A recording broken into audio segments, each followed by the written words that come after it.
cette année, les conditions étaient donc propices et on a semé le week-end du 31 mars. 2 mois plus tard, on a eu un gel quand même assez marquant. Les maïs sont passés du vert au marron.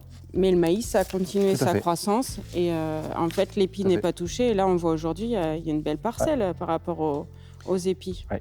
On a eu quand même le gel, après on a eu la sécheresse. Et aujourd'hui, on arrive à avoir du maïs dans le champ qui est correct par rapport au contexte. SM Expert Dry, c'est justement l'accompagnement du gel au démarrage et après du stress hydrique, on va dire, par la suite. Aujourd'hui, ils sont verts, plutôt bien, pour le peu de millimètres que vous avez eu ce week-end. Très bien. Donc là, votre objectif de rendement, si on veut resituer le contexte. On était parti sur 80. Oui. Dans la conduite de ce type de maïs, donc en SM Expert Dry, on avait plutôt piloté par rapport à l'azote. On avait réduit la quantité d'azote de manière à avoir, on va dire, un maïs économiquement rentable aussi. Effectivement, on est à 140 unités en dose totale d'azote. Et après, on est en phosphore, on est à 120 kg, donc on a 60 unités. D'accord. On va regarder au niveau des épis de maïs, justement. On a plutôt des beaux épis, là. Ouais, c'est fou, hein. Bien en avance. Hein. C'est fou. Donc on voit qu'il y a quand même eu une bonne fécondation sur l'ensemble de l'épi. On va compter déjà le nombre de grains. Alors 2, 4, 6, 8, 10, 12, 14, 16, 18, 20, 22, 24, 26, 28, 30. 30, en Donc moyenne on est 30. sur du 30.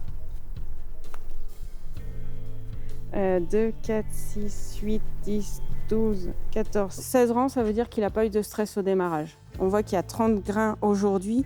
Je ne dis pas qu'on ne peut pas avoir encore des avortements par la suite si on n'a pas du tout d'eau. On peut espérer qu'au 15 septembre ou 30 septembre, on soit à nos moins de 20 d'humidité.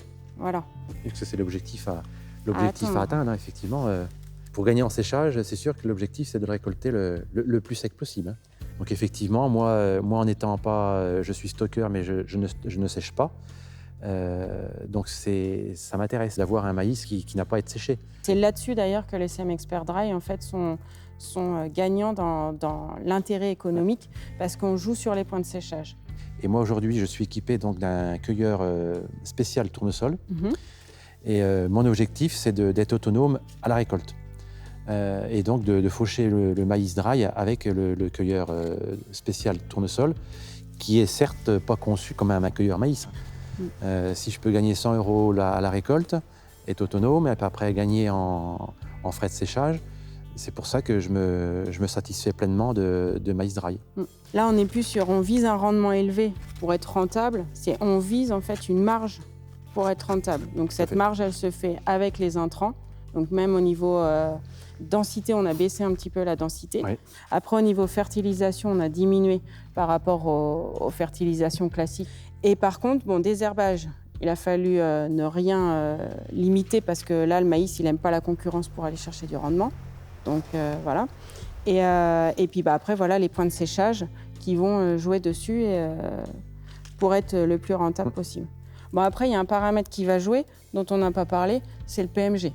Et ça, c'est le mois d'août qui va nous guider par rapport à si on a de l'eau ou pas. Et donc là, on aura un PMG plus ou moins élevé en fonction de... Donc aujourd'hui, on n'est pas du tout avec un maïs qui est en souffrance, loin de là. Il est plutôt vert et plutôt bien développé. Donc tout va se jouer après sur le mois d'août.